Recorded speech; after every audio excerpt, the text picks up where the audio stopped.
Sadar gak sih kalau secangkir kopi yang kita minum setiap hari punya sejarah panjang di masa kolonial? Kopi bukan cuma minuman biasa, tapi juga saksi perjalanan bangsa Indonesia.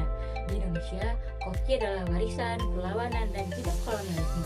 Hari ini kita akan membahas kopi dan jejak postkolonialisme. Postkolonialisme membahas bagaimana negara yang pernah dijajah masih dipengaruhi oleh negara penjajah. Dalam banyak hal, warisan kolonial masih melekat di Indonesia, termasuk dalam secangkir kopi yang kita nikmatin setiap hari. Awalnya, kopi bukan tanaman asli Indonesia, tapi pada abad ke-17, Belanda membawa bibit kopi Arabica dari Afrika dan Amerika Selatan. Mereka mengembangkannya di perkebunan kopi-kopi di Pulau Jawa. Mereka sadar kopi adalah emas hitam yang bisa mendatangkan keuntungan besar. Sayangnya, kopi nggak datang dengan damai. Di masa kolonial, Belanda menerapkan kultur stel atau sistem tanam paksa.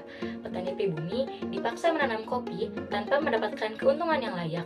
Tak sedikit yang menderita akibat kebijakan ini. Banyak petani kehilangan tanah, kelaparan, bahkan meninggal akibat sistem ini. Kopi yang kita banggakan hari ini dahulu adalah simbol penindasan. Pada awal abad ke-20, perlawanan mulai muncul. Petani lokal berusaha menanam dan menjual kopi secara mandiri. Setelah kemerdekaan, koperasi petani mulai berkembang. Meskipun hingga kini, sistem perdagangan kopi masih sering menguntungkan perusahaan besar dibanding petani kecil. Zaman mulai berubah. Dari yang dulu kopi dijadikan sebagai alat eksploitasi, kini kopi dijadikan sebagai identitas bangsa. Indonesia dikenal sebagai salah satu negara produsen terbaik kopi di dunia, dengan varietas khas seperti kopi Gayo, Toraja, dan kopi Luwak. Sekarang, saat kita minum kopi, kita menikmati hasil budaya lokal. Tapi, di balik rasa nikmat itu, ada sejarah pahit yang kita lupakan. Inilah yang disebut ambivalence dalam postkolonialisme. Perasaan campur aduk antara cinta dan benci, kagum dan muak. Di satu sisi, kita bangga kopi kita mendunia. Tapi di sisi lain, kita sedang menikmati warisan dari eksploitasi.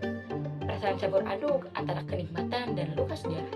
Petani kopi kita sekarang masih menghadapi ketidakadilan, harga jual yang rendah, akses pasar terbatas, dan ketergantungan pada tengkulak. Sementara, industri kopi global menghasilkan uang miliaran setiap tahunnya. Disinilah kita merasa ambivalen. Kita cinta kopi kita, tapi apakah kita juga peduli pada orang yang menanam dan memprosesnya? Sekarang giliran kita. Karena kopi mempunyai sejarah panjang dan rumit, maka tugas kita adalah memahami dan menyikapinya dengan baik dengan cara menghargai kerja petani, mendukung petani lokal dengan cara membeli produknya, dan tentu saja meminum kopi sambil mengenang perjalanan panjangnya. Karena kopi bukan sekedar rasa, tapi juga ingatan, dan dalam setiap tegukan ada pilihan untuk melupakan atau mengingat. Karena di tengah nikmatnya kopi, kadang kita lupa rasa pahitnya bukan cuma di lidah, tapi juga di sejarah.